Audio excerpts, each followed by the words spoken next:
Everyone, so we are seeing 500 important question series for 2024 examination और these questions are very very important for you. जितनी ज़्यादा कोशिश करूंगा मैं आपको देने की कोशिश कर रहा हूँ एंड एग्जाम आते आते अभी तो डेट पोस्टपोन भी हो गया है. So I am going to post small video and just you can watch that also like after this.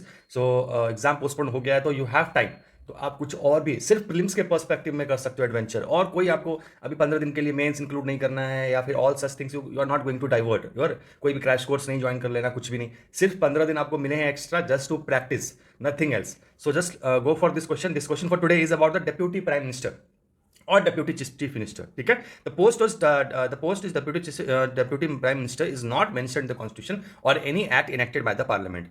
deputy prime minister का जिक्र कहीं नहीं किया गया है ना. पहला दूसरा चीज है क्या, the first deputy prime minister of India is Morarji Desai, right. ये आप देख लो, फैक्चुअल क्वेश्चन है. And third is description of any minister in the council of minister और deputy chief confers the person with, कोई भी अगर डिक्लेयर होता है तो उसको चीफ मिनिस्टर की पावर मिल जाती है. तो एज पर द स्टेटमेंट तो यही लिखा हुआ है. नाउ विल सी कि कौन सा सही है कौन सा गलत है. तो ओनली वन, अगर आंसर देख भी लिए हो तो आप पहले पता करो कि ओनली वन कौन सा सही है, right. First statement is correct, is not mentioned, right. अब आप देख लो, मैं आपको सारी चीज यहां पे दिखा रहा हूं. First of all article 74(1) it says there shall be council of minister with prime minister as an head to aid the advice and the president. तो यहां पे भी डेप्यूटी का मेंशन नहीं है. Salaries and allowance of minerals act 1952 makes a mention of the prime minister, chief cabinet minister. Deputy minister तक का भी है, बट डेप्यूटी प्राइम मिनिस्टर या डेप्यूटी चीफ मिनिस्टर नहीं है. ओके, सो सैलरीज एक्ट में भी आप देखो यहां पे कि you have the mention of deputy minister but there is no mention of deputy prime minister. No, at the state level also the prime minister is substituted by the chief minister, वहां भी उनका mention नहीं है. Act भी देख लो आप, deputy minister है, डेप्यूटी प्राइम मिनिस्टर नहीं है. Second statement is incorrect because the first deputy PM was Sardar Vallabh Bhai Patel. Okay, this is incorrect statement. ठीक है. Third statement is also incorrect. Judiciary has reiterated in many verdicts description of any minister in the council of minister the deputy chief minister doesn't confer the person. तो ये statement जो है this is again incorrect. Okay, सो ये तो interpretation है, right. अगर deputy chief minister का ही जिक्र कहीं पे नहीं है तो ये कहां पे लिखा होगा कि इसको पावर दे दी जाएगी नहीं दी जाएगी. So we have to think logically, और लॉजिकली थिंक करने से ज्यादा अच्छा है कि if any supreme court judgement is there और वर्डिक्ट और स्टेटमेंट इज देयर तो हम उस डायरेक्शन में ज्यादा मूव करने की कोशिश करेंगे, राइट. बिकॉज जुडिशरी से रिलेटेड चीज जुडिशरी ही जानेगा अच्छे से. So this is something, the first statement is only correct, is not mentioned, और ये सारे second and third is incorrect. Moving to the next question. First three question is related to polity. The second question related to Rajya Sabha. The representatives of the states in the Rajya Sabha elected by the elected as well as nominated members of the state. ठीक है, राज्य सभा में दोनों होते हैं, elected और nominated दोनों ही इलेक्ट करते हैं मेंबर्स को. दूसरा, the fourth schedule of the constitution deal with the allocation of seats in the Rajya Sabha for the states and the union territory. The fourth schedule of the constitution deal with the allocation of seats in the Rajya Sabha. तो answer is B, only 2 is correct. The first is incorrect, easy one है. इस states not nominated, only elected members are the part of this. Okay, nominated member parts नहीं है इसके. And you can also this system of proportional representation by means of single transfer of vote. इस पे भी मैंने question पूछ रखा है आपसे, है ना, डेली क्विज में. आप करना, उसको डेली फॉलो करो ना, आपका क्या उसमें जा रहा है. अगर आप बहुत अच्छे से तैयारी करना चाहते हो then go for the test series, वहां पे कॉम्प्रिहेंसिव तैयारी हो जाएगी, कुछ नहीं बचेगा. Every left portion in the daily quiz I am covering in the test series. So daily quiz is just like 10-15% of the test series. तो अगर आपको कम से कम कुछ भी नहीं कर रहे तो डेली क्विज जाके करो, है ना. और बहुत ज्यादा आपको अच्छे से करना है तो फिर टेस्ट सीरीज करो. दोनों चॉइस है, एक में पे करना है, एक में नहीं करना है. अब आपके अकॉर्डिंग है, आपका फाइनेंशियल बजट जहां पे आपको अलाउ करता है आप मूव करो. And it's very very important कि आप अगर मेरा भी नहीं करोगे टेस्ट सीरीज, कोई ना कोई आपको अच्छा ढूंढ के करना पड़ेगा. बिकॉज आई फेल्ट कि आपको 60% जो नई इंफॉर्मेशन है जो तैयारी एग्जाम के लिए चाहिए प्रीलिम्स की, वो एक अच्छी टेस्ट सीरीज ही करा सकता है. ये आपका कोई भी मार्केट में एट प्रेजेंट है, it's not updated till now. आपके ऑप्शंस अपडेट करने के क्वेश्चंस का लेवल अपडेट नहीं हो जाता है. So you have to think very wisely in this direction कौन सा टेस्ट सीरीज आपको करना है. नाउ मूविंग टू द, ये सेकंड स्टेटमेंट सही है. यहां पे देखो, fourth schedule allocation of seats in the council of states की बात करता है, तो सेकंड स्टेटमेंट इज करेक्ट. तो पहला स्टेटमेंट गलत है, इन नॉमिनेटेड मेंबर नहीं होते. Now the third question of the polity for today is deputy speaker. Deputy speaker के बारे में बात करेंगे. See these bodies are important, है ना. Deputy speaker, deputy chairman, because जिनका जिक्र कम हो रहा है, जिनका ज्यादा न्यूज में नहीं, हम प्राइम मिनिस्टर, गवर्नर, यही सब में रह जाते हैं. और जो छोटे छोटे बॉडीज हैं उनका हम थोड़ा सा कम तैयारी करने लगते हैं, राइट. जैसे स्टेट फाइनेंस कमीशन हो गया, है ना, पंचायत हो गए, इन पे क्वेश्चन ज्यादा आते हैं. The House of the People shall choose deputy speaker within 1 month of the symbol of the house. ठीक है, स्पीकर, डेप्यूटी स्पीकर, स्पीकर कैसे चूज होगा? among the members, है ना. जैसे डिसॉल्व होती है, स्पीकर भी डिसॉल्व हो जाता है. मतलब कि as long as the is a member of the house, speaker में देखना आप लिखा है कॉन्स्टिट्यूशन में, as long as the he is the member of house, she is a member of the house, वो ही विल नॉट और she will not cease to exist. ठीक है, जैसे ही मेंबर नहीं है, she will cease to exist, मतलब खत्म हो जाएगी डिसॉल्व होते ही मेंबर, है ना। तो it's a duty of the speaker to fix the date and initiate the election for the deputy speaker. Due to the speaker, it is a parliamentary convention in India that the deputy speaker is elected from the opposition parties. अभी भी आप देखो तो दोनों opposition में ही है, deputy speaker ले लो, deputy chairman ले लो, ठीक है।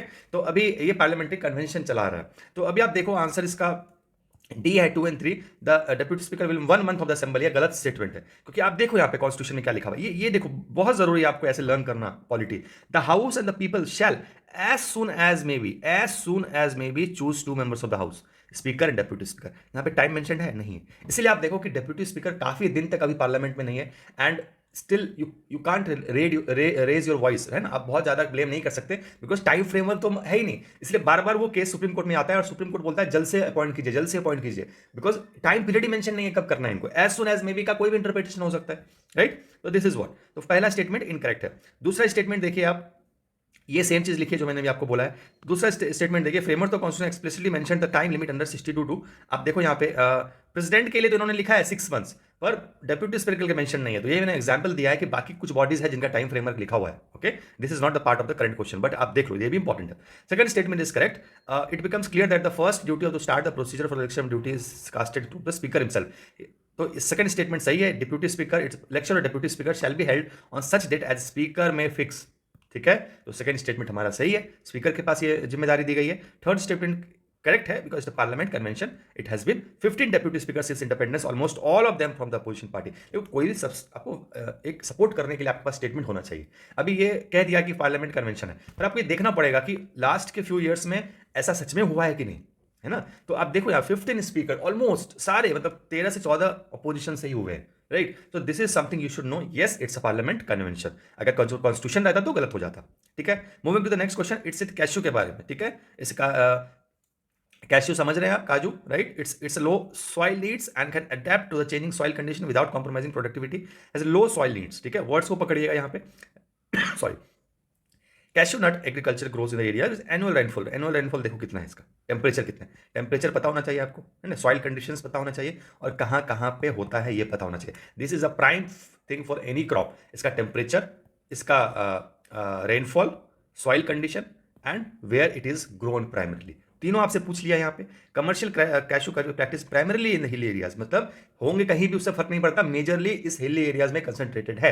तो अभी आप देख लीजिए आंसर इज ए 1 2. ऐसा नहीं है हिली रीजन. अब आप देखो, अच्छा ये देख लीजिए आप एक बार, रिक्वायरमेंट, सॉइल कंडीशंस पढ़ लीजिए एक बार, क्लाइमेट एक बार थोड़ा सा रफली पढ़ लीजिए, कोई जरूरत नहीं बहुत ज़्यादा, यहाँ तक भी पढ़िएगा तो काम चल जाएगा. ओके, इस ब्रैकेट का मतलब ही होता है कि यहाँ तक पढ़ना है, बाकी आपकी मर्जी है.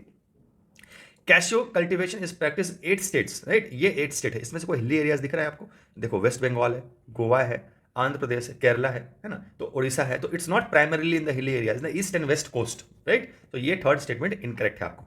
ठीक है, now it's the code of Hammurabi, it's ये हिंदू न्यूज में आया था एक बार, राइट. सो जस्ट कोई भी रैंडम क्वेश्चन है, फैक्चुअल, ये होता है वैसे क्वेश्चंस जो कोई ना कर पाए, ऐसे क्वेश्चंस होते हैं, राइट. तो ये आ गया तो कोई सच में नहीं कर पाएगा, और अगर आ गया गलती से तो आप लोग कर लोगे, और नहीं भी तो कोई बात नहीं, कुछ अनएक्सपेक्टेड क्वेश्चंस भी देखते हैं यहाँ पे. तो इट्स रिलेटेड टू, आप 4 ऑप्शंस को पॉज कीजिए यहाँ पे, है ना, और आंसर इसका देख लीजिए क्या है. आंसर इज ए.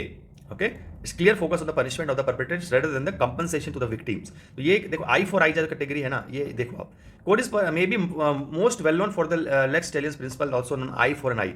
इस प्रिंसिपल को वैलिड मानता है वो, है ना, एकदम वैलिड मांगता है. इसको भी अगर उसने मेरा कुछ किया है तो इसको भी उजाड़ दो.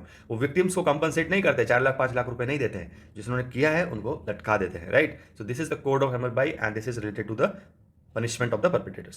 अच्छा, regarding the fertilizers in India, next question है, it's 90% of urea requirement in the country is met through the imports. The first statement. Second statement, nutrition based subsidies policy was introduced in 1977. And the third is nutrient based subsidy is not provided for the rabi crops. अब इसमें से क्या ऐसा statement है जो आप analyse करके, trick लगा के, सोच के सॉल्व कर दोगे, मुझे बता दो. ठीक है, मैंने क्या कहता हूं आपको, फिल्म्स के लिए हमेशा याद रखो, अगर स्टेटमेंट पता है तो ठीक है, और नहीं तो आपका वहां से गेस वर्क शुरू हो जाता है, आपका प्रोबेबिलिटी शुरू हो जाती है. सही हो भी सकता है, गलत भी हो सकता है. समझ में आए? तो आपको इन तीनों स्टेटमेंट में से जो फैक्चुअल पता है, और फैक्चुअल तो देखो सारे फैक्चुअल ही है, तो मेरे हिसाब से at present at this stage of the preparation आपको ये स्टेटमेंट पता होनी चाहिए, और ये न्यूज में थी, ये पता होनी चाहिए. सेकंड स्टेटमेंट नहीं पता, इट्स कॉमन, आपको पता नहीं होगा. ठीक है, तो डी आंसर नन है। आप देख लीजिए 90% नहीं, ये 90% तो खुद से ही बना रहा है। First statement is incorrect. आप देख लीजिए यहाँ पे कोई भी ऐसी चीज नहीं है। First introduce 1977, subsidy based fertiliser scheme है ना, यहाँ न्यूट्रिशन बेस्ड का है, तो सब्सिडीज बेस्ड है यहाँ पे। तो दिस इज 1977। आपको मैं दिखाता हूँ अब यहाँ एक्सप्लेनेशन। आप देखो न्यूट्रिशन बेस्ड जो रेजिम है ना, ये स्टार्ट कब से हुआ है, सॉरी 2010-11 में शुरू हुआ है। तो दिस इज 1977 में हमारा सब्सिडीज बेस्ड स्कीम स्टार्ट हुआ था। So this statement is wrong actually, है ना। अब पढ़ लो पूरा। Subsidy scheme for the fertiliser were introduced by the Indian fertiliser through the retention price scheme for the indigenous nitrogen fertiliser units. Subsequently it was extended to the phosphate. ठीक है, simple language में लिखा है, समझ में आ जाना चाहिए। Nutrition based कब स्टार्ट हुआ, 2010 में। उसके बाद देखिए आप, as of now countries achieved 80% of self sufficiency in the production of urea capacity. तो इसका जो स्टेटमेंट था, ये सेकंड स्टेटमेंट नहीं था शायद, ये फर्स्ट स्टेटमेंट था। लेट मी सी। ठीक है, ये फर्स्ट स्टेटमेंट था, कोई कंफ्यूज मत होइए, एक्सप्लेनेशन से ज्यादा इंपॉर्टेंट है आपको, है ना। 80% जो आपका यूरिया है यहाँ पे, इसको फर्स्ट स्टेटमेंट कर दीजिए। ठीक है, 80% यूरिया का सेल्फ सफिशिएंसी है, 90% एक्सपोर्ट नहीं करता है इंडिया। तो फर्स्ट स्टेटमेंट इज इनकरेक्ट। आपको देखा सब सही है, सब कुछ है ना। Then third statement is also incorrect. आप देखो, recently the union cabinet has approved the nutrition based subsidy rates for the various nutrition of rabi and kharif season for 2002 and 3। So in nutrition based subsidy जो है, ये राबी and kharif crop के लिए भी है। And what I really asked is not provided for the rabi crops. तो ये भी गलत है, ये भी गलत है एंड ये भी गलत है, तीनों स्टेटमेंट गलत है। And this is for the nutrition fertilisers का क्वेश्चन, राइट। ये भी स्कीम पीआईबी से लिया है मैंने, उनके वेबसाइट से लिया है ये स्कीम। एनबीएस रेजिम कब से स्टार्ट हुआ, तो यू शुड बी नोइंग। थोड़ा सा डिफिकल्ट क्वेश्चन है। Moving to the next question, ये Brazil declaration on the 3 river basins. ये कौन से 3 रिवर बेसिन्स के लिए declaration recently was in news, और ये इंपॉर्टेंट है आपको। ठीक है, तो अभी आप देख लीजिए इन 3 रिवर्स में से कौन सा बेसिन है, पॉज करके आप आंसर कीजिए। The answer to this question is C. अब देख लीजिए यहाँ पे Amazon, Congo and Borneo Mekong, south east Asia. अभी ये रिसेंटली हुआ था, है ना। 3 बेसिन्स एंड डिक्लेरेशन भी पढ़ लेना। 3 कंट्रीज कौन कौन से, Amazon, Congo and Borneo Mekong, south east Asia. ये Amazon and Congo and Borneo, ये वाला रीजन। ठीक है, ये तीनों रीजन है, ये ब्राजील डिक्लेरेशन में थे, आपको इनको याद करें। पीजो इलेक्ट्रिक इफेक्ट, अभी ये क्या हुआ कि first time after 100 year solid में भी दिखा, राइट। लिक्विड में भी दिखा, सॉलिड में तो रहता ही है। सो फर्स्ट ऑफ ऑल ये बॉडी डेवलप इलेक्ट्रिक, ये इसका प्रिंसिपल है, जैसे स्क्वीज करने से इसमें इलेक्ट्रिक करंट डेवलप होती है। ठीक है, and quartz is the most famous piezo electric metal crystal. Piezo electric effect is observe in all the 3 states solid, liquid and gas. This is incorrect statement, third is incorrect. आप देख लीजिए explanation में यहाँ पे piezo electric effect क्या है, पहले पढ़ लीजिए। हिंदू का ये इमेज लिया है मैंने, हिंदू आर्टिकल का। ठीक है, the piezo electric effect was discovered in 80 in quartz, right. ये देख लीजिए आप, है ना। Then you see here quartz is a silicon dioxide and consist of silicon and oxygen atoms of the 4 vertices। ये तो थोड़ा फीचर्स दे रखा है इसका। Third statement is incorrect because it is observe only in solids, recently it was observe in liquid after more than 100 years. तो gas की तो बात ही नहीं आएगी। ठीक है, तो ये इसको कंटिन्यू करने के लिए मैंने यहाँ ओनली लिखा है। अभी इन्होंने लिक्विड में भी ऑब्जर्व किया है आफ्टर 100 ईयर्स, एक्सपेरिमेंट बेसिस पे। ठीक है, तो गैस तो अभी भी इंक्लूड नहीं है, तो third statement is incorrect. Now this is these kind of framework are like universal, बहुत इंपॉर्टेंट क्वेश्चंस होते हैं आपके एग्जाम के लिए। तो रेड फ्रेमवर्क हम देखेंगे यहाँ पे। The implementation of the REDD plus activities voluntary and depends on the national circumstances and capabilities of each develop. Red plus activities is voluntary. ठीक है, तो इस फ्रेमवर्क में लाइक जो भी कंडीशन दी गई है इट्स वॉलंटरी, कहने की बात यही। ठीक है, second statement, Paris agreement COP21 provides for the complete mythological and financial guideline for the implementation of ये COP21 एक्सटेंड करता है ये सारी चीजें। रेड प्लस फ्रेमवर्क को इंप्लीमेंट करने के लिए सारी गाइडलाइन, फाइनेंसिंग सब COP21 ने प्रोवाइड किया, पेरिस ने। ठीक है, under the framework developing countries can receive result based payment for the emission reduction through the reducing deforestation. Result based payment मतलब रिजल्ट दिखाओ, पेमेंट लो। ठीक है, नॉर्मल आपको लैंग्वेज में सिखा रहा हूं, एक्चुअली में लिखा यही है ना। तो आंसर इज बी, ओनली 2, कोई एक गलत है, and that is second statement is correct. Because आप पहले मैं आपको सेकंड स्टेटमेंट ही दिखा देता हूं। The framework is commonly refer to Warsaw framework for REDD plus adopted at the COP19 in Warsaw December 2013। Second statement is incorrect. The first statement is a framework created by the UNFCCC। सबसे पहले तो ये याद कर लो, इसके अंदर ये आता है, राइट। सबसे पहले तो ये पता होना चाहिए आपको। To guide the activities of forest sector that reduce emission. ठीक है, अभी देखो REDD plus is also recognised in article 5। ये भी पूछ सकता है आपसे, रेड प्लस COP21 डिक्लेरेशन जिसमें NDC डिफाइन हुआ था, पेरिस एग्रीमेंट। ठीक है, उसके अंदर भी सॉरी रेड प्लस डिफाइंड है। Now by national it aims for the implementation of the activities by the national government to reduce the human pressure on the forest। ठीक है, but it's interim major also. अच्छा, the implementation the REDD plus it's voluntary है। ठीक है, ये first statement था आपका, तो पहला स्टेटमेंट गलत है। And under this developing countries can result based payment. ठीक है, काम दिखाओ फिर पैसा लो, राइट। तो ये सारे इन्फॉर्मेशन आपको देनी पड़ेगी। Report to eligible for the result based finances, ये याद करने का आपको नहीं है, जस्ट पढ़ लीजिए थोड़ा सा, है ना। ऐसे दे रखा है ओरिजिनल डॉक्यूमेंट में, तो मैंने पेस्ट कर दिया, मैं भी नहीं पढ़ा इसको, ठीक है। तो आप पढ़िए नहीं पढ़िए, एक बार देख लीजिए क्या है एक्चुअली रिजल्ट बेस्ड, कोई खास बात नहीं है ना।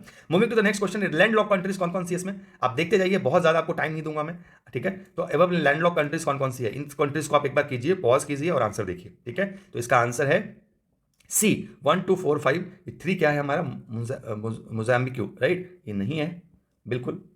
ये लैंडलॉक कंट्रीज नहीं है। सारे कंट्रीज को बैठ के एक बार गौर से देखिए, है ना, सारे कंट्रीज को गौर से देखिए, और भी कंट्रीज है इनको भी एक बार आंख बंद करके क्लोज करके पूरा पढ़ जाइए कि नाइजर के आगे पीछे क्या है। ये कंट्रीज इतनी करीब है, हर स्कीम हर पॉलिसी, आइस मेल्ट इधर हो रहा है, अब डिफोस्टेशन इधर हो रहा है, मलेरिया से लोग इधर मर रहे हैं, कोई भी डिजीज उठा लो सबसे पहले इधर ही लोग प्रॉब्लम हो रहा है। ये अफ्रीकन कॉन्टिनेंट आपके लिए बहुत इंपॉर्टेंट है, तो आप थोड़ा सा इसको पढ़ लीजिए, मैप याद रखिए जरूर से, ठीक है। Sorry, the person elected to fill the vacancy occurred और death of the president is entitled to vote, है ना। अगर ये प्रेसिडेंट का जो डेथ होता है उसकी वैकेंसी को फुलफिल करने के लिए कोई अगर आता है तो फुल टर्म 5 ईयर्स करता है या फिर जितना बचा हुआ दिन उसका उतना करता है, राइट। एक तो ये क्वेश्चन है। फिर impeach the president shall be preferred by the house only after it is signed by the not less than 1/4 of the total member of the house. समझ में आया। Proposal to impeach president house में कभी जब भी expect होगा जब it is signed by the not less than 1/4 of the total member of the house. तो आंसर इज सी। अभी आप देखिए आर्टिकल यहाँ पे 62 आर्टिकल पहले देखिए। To hold the office for a full term of 5 years from the date, ऐसा नहीं है कि वो रिमेनिंग पीरियड के लिए आएगा, सिर्फ वो जो भी प्रेसिडेंट अपॉइंट होगा वो फुल टर्म के लिए आएगा प्रेसिडेंट के लिए। समझ में आया पहला स्टेटमेंट। आप पॉज करके आर्टिकल पढ़ लो, पढ़ना है तो। Second statement is correct, it's such resolution can be pass bye the majority of not less then 1/2 of the total membership. ये गलत है क्या, इट्स 2/3, ओके, इट्स 2/3 है यहाँ पे, not less then 2/3 of total membership of the house. यहाँ पे मैंने क्या लिखा हुआ है, it's 1/4। Second statement is incorrect, answer is ए, ठीक है। एक्सप्लेनेशन कभी गलत नहीं होगा, एबीसीडी में कभी इश्यूज हो सकते हैं, सो क्योंकि ये करेक्ट स्टेटमेंट इमेज मैंने एग्जाम से पोस्ट किया है, मतलब okay, it's correct statement. Actually मैंने गलत देख लिया, वेट, इट्स एक्चुअली 1/4 है, ओके। ये एक्चुअली दूसरा चीज दिया हुआ है, ठीक है। प्रेफर्ड की बात की ना, ये एडमिशन की बात की गई है रिजोल्यूशन के, ठीक है। It's signed by not less than 1/4 of total member of the house, not 2/3। 2/3 तो पास करने का क्राइटेरिया है, राइट। तो 1/4, so it's correct statement, right. ये करेक्ट स्टेटमेंट है हमारा, answer is C. 1 and 2 both are correct. समझ में आया। यहाँ पे 1/4 है, 2/3 is like passed by the majority. Preferred करने के लिए 1/4 ही है, एडमिट करने के लिए, ठीक है।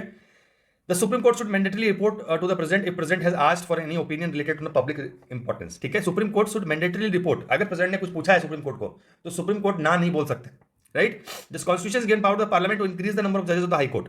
ये मैंने पहले भी पूछा है, अभी भी पूछ रहा हूं, नंबर ऑफ जजेस तो इंक्रीज को करने के लिए किसको पावर दी गई है कॉन्स्टिट्यूशन ने। तो पहला स्टेटमेंट आप देख लीजिए यहाँ पे, if the supreme court thinks fit report to the president, mandatory नहीं है, ठीक है ना, इफ आ गया यहाँ पे, ठीक है ना, as a think fit report to the parliament, तो it's kind of not mandatory. तो ये पहला स्टेटमेंट इनकरेक्ट है, आर्टिकल 143 में लिखा हुआ है। और 216 में देखिए, president from time to time think, high court के पास चीफ जस्टिस होता है एंड सच नंबर ऑफ जजेस एज प्रेसिडेंट, पार्लियामेंट नहीं है। मैं बार बार बता रहा हूं आपको, ये डिफरेंस याद रखिए, सुप्रीम कोर्ट में ये है, ठीक है। Moving to the next question, bio compressed natural gas और कंप्रेस्ड बायोगैस, राइट। डिफरेंस देखिए क्या है, तीनों को पढ़िए आप, थोड़ा जल्दी कीजिए, तीनों को पढ़िए रिगार्डिंग द कंप्रेस्ड, और तीनों स्टेटमेंट्स पढ़िए and you can see here all 3 are correct statement, ठीक है। ट्रांसपोर्ट हो सकता है, it's a bio product, it reference that the while CNG is a bio product petroleum, CBG can be produced from the biomass, both are compressed methane and has same caloric value, है ना। तो आप देख लीजिए, ये website से, कुछ अच्छी वेबसाइट से लिया हूं, है ना, कोई ऐसा नहीं है मैंने कहीं से भी लिया है। तो ये आप पढ़ लीजिए, it's a correct statement, all 3 are correct. यहाँ पे कुछ एक्सप्लेन करने के लिए आपको जरूरत नहीं है। The responsibility for the drought declaration relief and mitigation drought like the state government, पहला स्टेटमेंट ये, drought declaration relief and mitigation. दूसरा, on the case of the severe drought, अगर सीवियर कैटेगरी का ड्रॉट डिक्लेयर हो जाता है तो definitely will receive the central assistance from the NDRF, है ना। तो दोनों स्टेटमेंट सही है। आप देखिए यहाँ पे, the responsibility for the drought declaration relief it's lies with the state government, है ना। Only of the state government issue notification of drought and submits a memorandum to the financial assistance from the NDRF. मतलब revised drought manual कहता है कि has remove the category of medium drought, and this means the drought affected areas will be normal और severe. Normal हटा, medium हटा दिया गया है, या तो नहीं के बराबर या तो बहुत ज्यादा है। Only in the case of severe drought is eligible from the central assistance. Last question for today is the which of the following layers of the solid layer of the earth is solid. अब आप देख लो 4 option है, आप देख लीजिए यहाँ पे, ठीक है। मूव करिए आंसर की तरफ, answer is B, inner core. Although the inner core is very hot, it is solid because it experiences very high pressure. The pressure is the outer core is not in high enough to melt it solid. So this answer is inner core. तो आप इस चीज का answer याद रखिए। This is for the today, we have seen good questions today. इनको गौर रखते हुए और प्रैक्टिस कीजिए बहुत ज्यादा, जितना ज्यादा करोगे हाथ खुलेगा आपका, and that is going to help you in the examination. चलिए कल मिलते हैं फिर नए क्वेश्चंस के साथ।